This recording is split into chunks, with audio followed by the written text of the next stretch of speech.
wale wengine wamesonga mbele. Mimi kwa upande wangu tumekuwa na nyenye tangu jana, tumerudi hapa Sabaki kuanza kikao ama msururu wa pili leo, ili tuwaombe kwa heshima mchague huyu kijana Stanley Karisa. Kumbe ni Karisa kama yule mwingine. Umkimsikiliza anajua kuongea ama ajui? Ni kiongozi, si kiongozi? Wangapi anaamini Karisa anaweza kuwa kiongozi? Basi huyu tunamkabidhi kwenu with a motion. Motion ni azimio hiyo.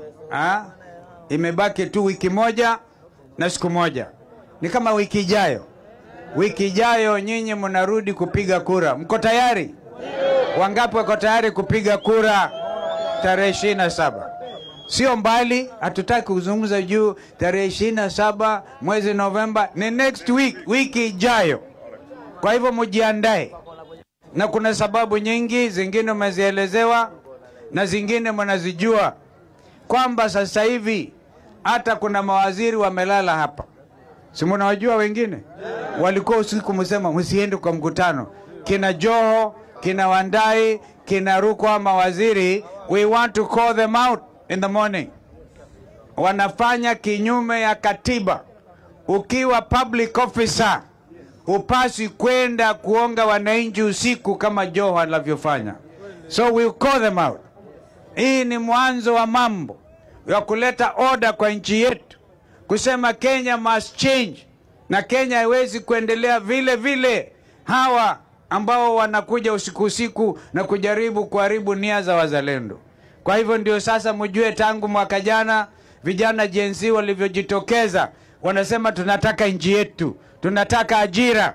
Badala hao mawaziri kutafutia vijana ajira, wanakuja kuonga vijana wenyewe na mama zao na wazazi wale wengine usiku na pesa ambazo tunajua ni za wizi. Kwa hivyo wakati umefika, ndugu zetu hapa Sabaki, tuwaulize kwa heshima. Wakija hizo pesa tumepea idhini, tumepatieni idhini, kuleni hizo pesa. Kwanza wakileta shilingi 500 sema hapana, kuna balance. Kwenda leta hiyo balance. Si namna hiyo? Wakileta hiyo balance unawaambia one term. Unasema how many terms? Arambe. Wangapi wanasema lazima wapatiwe hiyo one term? Hiyo one term. Huyo ni mkubwa yao. Huyu mbunge wenu, shida aliyo nayo ni kwamba ameingia kikundi kibaya. Hicho kikundi basi uwezi ndio wanasema uwezi kumzika dovu na meno yake, sio? Kwanza mpio pembe mnangoa Ruto. Ametoa huko directly, zingine napitia kwa Mungaro. Ni marafiki zangu hawa. Lakini I'm telling them the country must change. You cannot do these things anymore. Huwezi kuendelea. Hapa tumeelezwa na Mheshimiwa Malwa, sababu ya uchaguzi huu kurudiwa ni wizi wa kura. Na tunajua Ruto aliibia baba, si ni kweli? Si mimi nilikuwa mgombea mwenza wa Raila 23 akatuibia 2013, 2017 akarudi akaiba, 2022 akarudi akaiba. Kwa hivyo dawa ya kuleta wezi wa kura itaanza hapa Magarini. Je, mko tayari?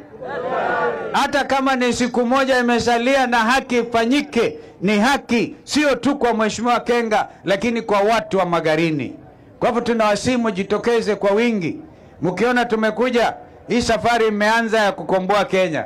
Nikisema Wiper, sema komboa Kenya. Wiper, komboa Kenya. Wiper, komboa Kenya.